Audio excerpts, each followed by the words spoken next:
मां माटी और मानुष का नारा देने वाली ममता बनर्जी की बेटियों पर ममता कहां गायब होती जा रही है। अभी आरजीकर अस्पताल का जो वो हादसा हुआ था, वो इंसिडेंट आप और हम भूल भी नहीं पाए थे। अब एक और नया मामला आ गया है। बंगाल में लॉ कॉलेज स्टूडेंट के साथ हैवानियत का मुद्दा लगातार गर्माता जा रहा है। बीजेपी जहां इस मामले में हमलावर है, तो वहीं टीएमसी के नेता इस संवेदनशील मुद्दे पर अनर्गल बयान दे रहे हैं। हालांकि बीजेपी के तेवर देखकर कोलकाता पुलिस हरकत में आई है, लेकिन आज ही पुलिस से हिरासत से रिहा हुए बंगाल बीजेपी के अध्यक्ष सुकांत मजूमदार ने दो टूक कह दिया है कि इस मामले में बीजेपी का विरोध प्रदर्शन रुकने वाला नहीं है। आखिर क्या है पूरा मामला, एक रिपोर्ट के जरिए मैं दिखाऊंगा।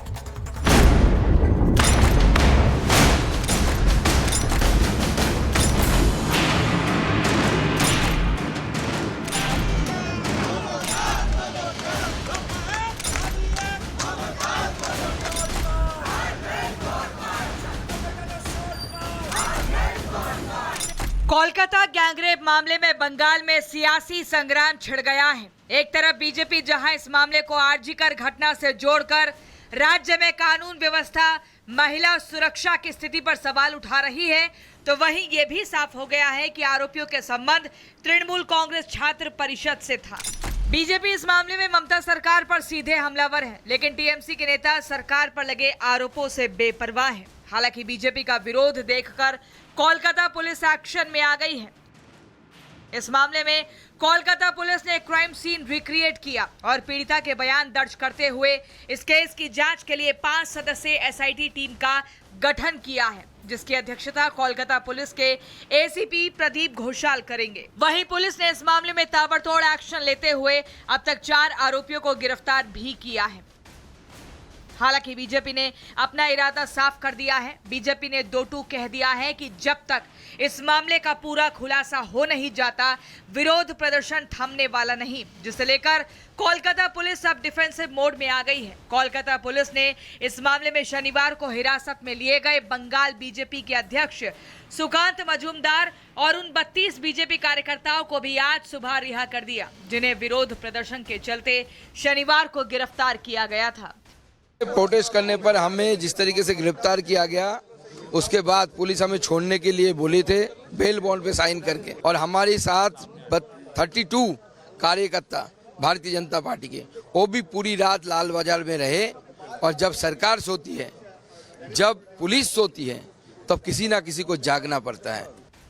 आपको बता दें, कोलकाता में इस मामले को लेकर बीजेपी नेता और कार्यकर्ताओं की नाराजगी इसलिए भी ज्यादा है क्योंकि गैंगरेप के आरोपी का सीधा टीएमसी से कनेक्शन सामने आ चुका है। बीजेपी का आरोप है कि टीएमसी के नेता आरोपी को संरक्षण दे रहे थे, तो वहीं इतना संगीन आरोप लगने के बावजूद टीएमसी के ही नेता पीड़िता और वारदात का मखौल बनाते दिख रहे हैं। मैं लॉ कॉलेज में हुई घटना का पक्षधर नहीं हूँ। कुछ लोग इस तरह का अपराध करते हैं, लेकिन अगर कोई दोस्त अपने दोस्त के साथ बलात्कार करे तो क्या किया जा सकता है? क्या स्कूलों में भी पुलिस होगी? वहीं गैंगरेप के मुख्य आरोपी मनोजीत को लेकर कुछ नई जानकारी भी सामने आई। बताया जा रहा है कि टीएमसी से जुड़े होने के चलते आरोपी मनोजीत कॉलेज में दादागिरी चलाता था। उस पर कॉलेज में मारपीट और तोड़फोड़ के कई गंभीर आरोप भी लगे, लेकिन किसी भी मामले में उसके खिलाफ पुलिस ने केस दर्ज नहीं किया, जो सीधे तौर पर साबित कर रहा है कि आरोपी के संबंध हाई लेवल के हैं। बहरहाल राजनीति और अपराध के इस गठजोड़ के खिलाफ बंगाल में बीजेपी का विरोध प्रदर्शन जारी है। देखना यह है कि इस मामले में पूरी तरह से एक्सपोज होने के बाद पश्चिम बंगाल की सीएम आरोपियों को संरक्षण देने वाले नेताओं के खिलाफ कोई कार्रवाई करती है या फिर उनका गुस्सा पीड़िता के लिए इंसाफ की मांग कर रहे बीजेपी नेताओं पर ही उतरता है। Bureau report, Republic Bharat. मां माटी और मानुष का नारा देने वाली ममता बनर्जी की बेटियों पर ममता कहां गायब होती जा रही है। अभी आरजीकर अस्पताल का जो वो हादसा हुआ था, वो इंसिडेंट आप और हम भूल भी नहीं पाए थे। अब एक और नया मामला आ गया है। बंगाल में लॉ कॉलेज स्टूडेंट के साथ हैवानियत का मुद्दा लगातार गर्माता जा रहा है। बीजेपी जहां इस मामले में हमलावर है, तो वहीं टीएमसी के नेता इस संवेदनशील मुद्दे पर अनर्गल बयान दे रहे हैं। हालांकि बीजेपी के तेवर देखकर कोलकाता पुलिस हरकत में आई है, लेकिन आज ही पुलिस से हिरासत से रिहा हुए बंगाल बीजेपी के अध्यक्ष सुकांत मजूमदार ने दो टूक कह दिया है कि इस मामले में बीजेपी का विरोध प्रदर्शन रुकने वाला नहीं है। आखिर क्या है पूरा मामला, एक रिपोर्ट के जरिए में दिखाऊंगा।